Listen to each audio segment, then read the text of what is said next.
মোহতারাম, একজন মুমিনের ঘর কেমন হওয়া চাই, মানে বাসা বাড়ি কেমন হওয়া চাই মুমিনের? আমরা তো দেয়ালে লিখি, পেন্টিং করি, এখন তো ইন্টেরিয়রের কাজ করাই, ওয়ালমেট বানাই, বড় বড় ডিসপ্লে করি, বিভিন্ন ধরনের ঘর সুন্দর করার জন্য অনেক আয়োজন করি। একজন মুমিন 13টি কাজ করবে ঘরটাকে সাজানোর জন্য, সুন্দর করার জন্য। ঠিক আছে, এটা খেয়াল করতে হবে।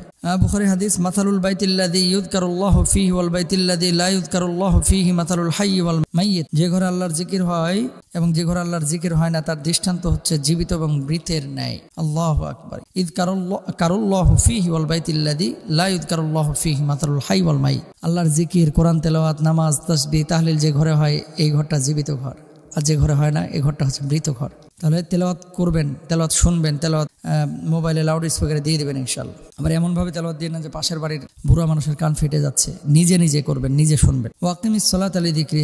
2 নম্বর হচ্ছে বিশেষ করে নামাজের পরিবেশ বিদ্যমান থাকতে হবে। ঘরগুলোকে কবরস্থান বানানো যাবে না, নবী সাল্লাল্লাহু আলাইহি ওয়াসাল্লামের নিষেধাজ্ঞা আছে। 3 নম্বর, একজন মুমিনের ঘরে পর্দা এবং লজ্জাশীলতার পরিবেশ থাকবে। ওমর রাদিয়াল্লাহু তাআলা আনহু নবীজির কাছে নিবেদন করলেন, ইয়া রাসূলুল্লাহ, আপনার স্ত্রীদের কাছে ভালো মন্দ সব ধরনের লোক আসে, যদি তাদেরকে পর্দার বিধান দিতেন। এই পরিপ্রেক্ষিতে আল্লাহ তাআলা পর্দার আয়াত নাযিল করলেন।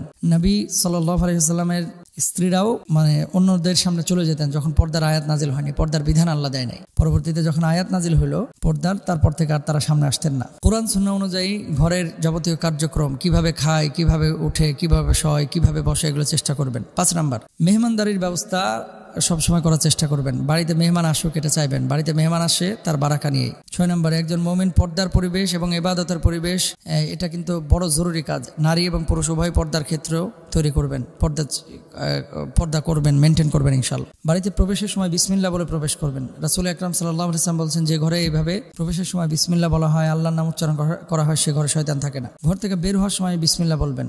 আল্লাহর হাবিব বলেছেন সাল্লাল্লাহু আলাইহি ওয়াসাল্লাম, বিসমিল্লাহি তাওয়াক্কালতু আলাল্লাহি লা হাওলা ওয়ালা কুওয়াতা ইল্লা বিল্লাহ। এটা বলে যখন ঘর থেকে কেউ বের হয়, তবে তাকে বলা হয়, তুমি হেদায়েতপ্রাপ্ত হয়েছো, তোমার জন্য আল্লাহ যথেষ্ট, তুমি হেফাজত অবলম্বন করেছো। এটা বলবেন, বিসমিল্লাহি তাওয়াক্কালতু আলাল্লাহ লা হাওলা ওয়ালা কুওয়াতা ইল্লা বিল্লাহ, যখন বাসা থেকে বের হবেন। 9 নম্বর, একজন মুমিন ঘরে প্রবেশকালে সালাম দেবে। যখন প্রবেশ করবেন ঘরে তখন সালাম দেবেন ইনশাআল্লাহ। 10 নম্বর, একজন মুমিন শয্যা গ্রহণের সময় দরজা বন্ধ করবে। আগুন, তারপরে নিভিয়ে দেবে, চুলা নিভিয়ে দিবে, পানিগুলো ঢেকে রাখবে, খাবারগুলো ঢেকে রাখবে, এটা সুন্নাহ। একজন মুমিন ঘর বা বাড়িতে ছবি মূর্তি ঝুলায় রাখবেন না।